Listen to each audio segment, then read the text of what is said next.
আসসালামু আলাইকুম। মেডিকেল ভর্তি পরীক্ষা কিংবা ইঞ্জিনিয়ারিং ভর্তি পরীক্ষা কিংবা ভার্সিটি ভর্তি পরীক্ষা যে কোনো ক্ষেত্রে এই অটো পাস দিলে কী কী লস হতে পারে এবং কোন কোন দাবিগুলো এখানে মানতে হবে, খেয়াল রাখতে হবে, সেগুলো নিয়ে আজকের এই ভিডিও। তো প্রথমত বলি, আমি একটু বাইরে আসি, এই জন্য সাউন্ডগুলো খুবই উদ্ভট কিছু সাউন্ড আসতে পারে ক্যামেরায়, সেটা আমাদের মূল টপিক না। মূল টপিক হচ্ছে কোন কোন দাবিগুলো আমাদেরকে মেনটেন করতে হবে। প্রথমত দেখো, আমি এখানে পুরো সার্কুলার নিয়ে আসছি। মেডিকেল ও ডেন্টাল ভর্তি পরীক্ষার জন্য ফলাফল নির্ণয় যে পদ্ধতি থাকে, সেখানে এসএসসিকে 15 দিয়ে গুণ করা হয়, এইচএসসি জিপিএকে 25 দিয়ে গুণ করা হয় এবং ভর্তি পরীক্ষায় 100 নম্বরের নাম্বারটা যোগ করা হয়।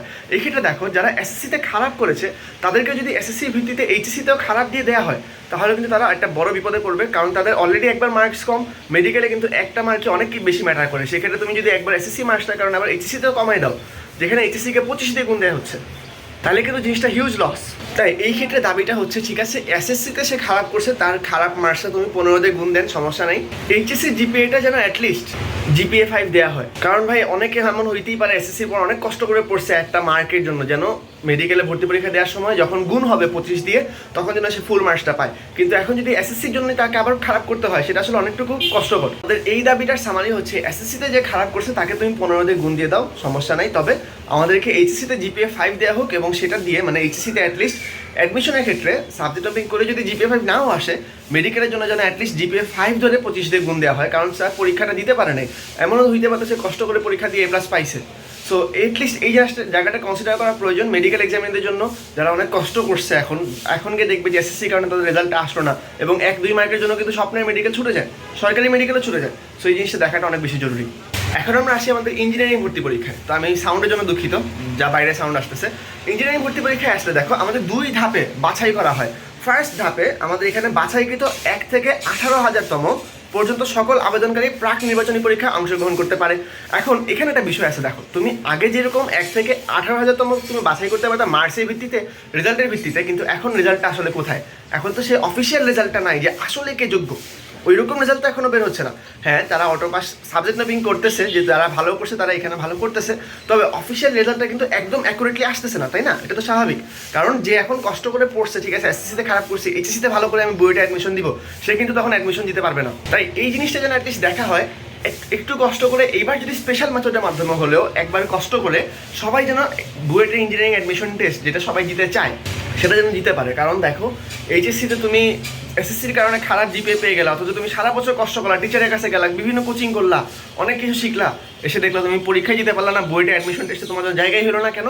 কারণ তোমার এইবার সাবজেক্ট টপিকের মাধ্যমে মার্কস দেওয়া হয়েছে। তাহলে এই জিনিসটা আমাদেরকে মাস্ট খেয়াল রাখতে হবে, এই জিনিসটা আমাদেরকে মানে দাবি পেশ করতে হবে যে প্লিজ এই জিনিসটা দেখেন, আমরা যেন বুয়েটে সবাই বুঝতে পারি। সবাই যদি একান্তই পসিবল না হয়, অ্যাটলিস্ট সংখ্যাটাকে 3 গুণ 4 গুণ বাড়ানোর চেষ্টা করেন, ম্যাক্সিমাম যে অ্যাবিলিটি হয় সবাইকে জায়গা দেওয়ার চেষ্টা করেন। তারপরে যদি আমরা সিকের ওয়েটে যাই, সেখানে কিন্তু ন্যূনতম যোগ্যতা আছে সকল গ্রেড, পদার্থবিজ্ঞান, রসায়ন ও ইংরেজিতে সর্বমোট গ্রেড হওয়া লাগবে 18। এখন এখানে একটা বিষয় আছে, দেখো, 18 যাদের এসএসসিতে খারাপ হয়েছে তারা এবারও খারাপ করবে, তাদের গ্রেড চলে যাবে, এরকম কিন্তু আসলে উচিত না। তাই এই ক্ষেত্রেও আমার একটাই কথা, মানে এইটাও দাবিটা সেম, প্লিজ সবাইকে এক্সামে বসতে দেওয়া হোক। সবাইকে এক্সামে কেন বসতে দেওয়া হোক? কারণ এইচএসসিতে অনেকে ভালো করতে পারতো, কিন্তু এখন পারবে না, কারণ তাদের সাবজেক্ট ম্যাপিং করা হচ্ছে। তো এই জিনিসটা একটু ভাবা লাগবে, যারা এসএসসিতে খারাপ করছে ওদের জন্য একটা স্পেশাল প্রিভিলেজ দেওয়া দরকার, তারা যেন অ্যাটলিস্ট ইঞ্জিনিয়ারিং ভার্সিটিগুলোতে বসতে পারে। কারণ এইচএসসিতে যারা মানে এসএসসিতে যারা খারাপ করছে, ওদের তো তুমি এইচএসসিতে খারাপ করে দিলে তাদের আসলে স্বপ্ন পুরোপুরি এখানেই ভেঙে যাবে।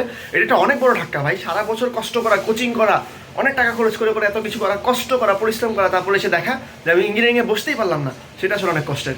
একইভাবে এখানে বুটেক্স, আইওটি, এমআইএসসি সব জায়গায় যেন একটা জিনিস নিশ্চিত করা হয় যে গ্রেড পয়েন্ট অ্যাভারেজের জন্য যেন কেউ আটকায় না যায়, সবাই যেন অ্যাটলিস্ট পরীক্ষা দিতে পারে। কারণ অটো পাসটা আসলে কখনোই এইচএসসিতে সে কেমন করতো সেটা প্রকৃত যাচাই না, প্রকৃত রেজাল্ট না। তাই এসএসসি যে উপরে ভিত্তি করেই সে যে বুয়েটে অ্যাডমিশন টেস্ট থেকে বাদ পড়ে যাবে, সেটা যেন করা না হয়, ওদেরকে যেন সিট দেওয়া হয়, এটা আমাদের 2 নম্বর দাবি। ঢাকা ভার্সিটিতে আবার 2 রকমের জিনিসই আছে, অর্থাৎ ন্যূনতম জিপিএ যেমন থাকা লাগতেছে, তার সাথে তোমার একটা নির্দিষ্ট সংখ্যক এসএসসি এবং ডিএসসি, এইচএসসির মার্কস যোগ হয়। তো এখানে আমাদের একই দাবি, আবার একই কথা, যে এইচএসসি মানে ইঞ্জিনিয়ারিংয়ের ক্ষেত্রে যা করা হয়েছে কিংবা মেডিকেলের ক্ষেত্রে যা করা হয়েছে, সেটা যেন এখানে ফলো করা হয়। অর্থাৎ এইচএসসি জিপিএটা যেন অ্যাটলিস্ট 5 ধরে গুণ করা হয়, কারণ আপনারা আসলে আমরা কেউই জানি না যে কে 5 পেতো, কে 5 পেতো না, সবাইকে যেন অ্যাটলিস্ট ঢালাওভাবে আপাতত গুণ করার সময় 5 দিয়ে গুণ করা হয়। জিপিএতে সার্টিফিকেটে কী আছে সেটা ম্যাটার করে না, গুণ করার সময় যেন সবাইকে জিপিএ 5 দ্বারা গুণ করা হয়, এই জিনিসটা মেনটেন করা যাবে। এটা কিন্তু অসম্ভব না, গুণ করার সময় জিপিএ 5 দ্বারা গুণ করা কিন্তু অসম্ভব না, এটা বললেই হয়। আসলে ওয়েবসাইটে তোমার সেটিং করে দিলেই চলবে যে ঠিক আছে আমরা 5 দিয়ে গুণ করতেছি।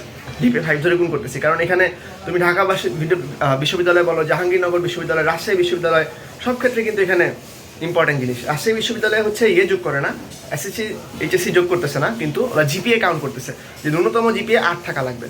তো এখানে এই কথাগুলো ইম্পর্টেন্ট, আমি জন্য খুব দ্রুত বললাম। আসলে সাউন্ড এবং ভিডিও কোয়ালিটি বাজে আসতেছে আমি জানি, কিছু করার নেই, আমি আসলে একটা অন্য জায়গায় এসে এখন ভিডিওটা বানাচ্ছি, এখানে আমার আসলে কিছু বলার নেই। তো অ্যাটলিস্ট এটা তোমাদেরকে বললাম, তোমরা যারা পারো এটা আরেকটু অফিসিয়াল ওয়েতে লিখিয়ে দরকার হলে অ্যাপ্লিকেশনের মাধ্যমে এটাকে উপস্থাপন করো। আর এটা তো জাস্ট কয়েকটা জিনিস গেল, আমি যদি বাসায় রুমে থাকতাম আসলে তাহলে আমি আরও সুন্দর করে বলতে পারতাম। আপাতত যে কয়টা রাফ মাথায় আসছে এগুলো আগে ইমপ্লিমেন্ট করার চেষ্টা করতে হবে, কারণ এটা কিন্তু ভেরি ইম্পর্টেন্ট। তারপর যদি দেখা যায় যে এটা হইলো না, অনেক অনেক মানুষের স্বপ্নভঙ্গ হবে। আমার ইনশাল্লাহ আমার তেমন হবে না কিছু, কারণ আমার তো গ্রেড আসছে, এসএসসিতে জিপিএ 5 আসছে, এইচএসসিতে যে পরীক্ষাগুলো দিচ্ছি ইনশাল্লাহ আসবে। তো এটা কিন্তু সবার ক্ষেত্রে হচ্ছে না, তাই আমরা যাদের হচ্ছে না তারা চুপ করে বসে থাকলে চলবে না। আলটিমেটলি সবার কথা ভাবতে হবে যে আমাদের ভাই বোনেরা যারা এত কষ্ট করছে, সারা বছর কোচিং করছে, আমি নিজে দেখছি আমার সামনে, তারা এখন আসলে স্বপ্ন ভেঙে যাবে। সো এটা আমাদের সবার কর্তব্য, আমরা সবাই একসাথে যেন একটা সুন্দর পরিবেশে পারফেক্ট কম্পিটিশনে, ইকুয়াল কম্পিটিশনে পরীক্ষা দিতে পারি। তো আপাতত তোমাদের সাজেশন, তোমাদের মতামত জানাবা কমেন্টে, আর সাজেশন থাকলে এটা জানাতে পারো কমেন্টে, ইনশাল্লাহ আমি দেখবো। Thanks for watching, bye bye.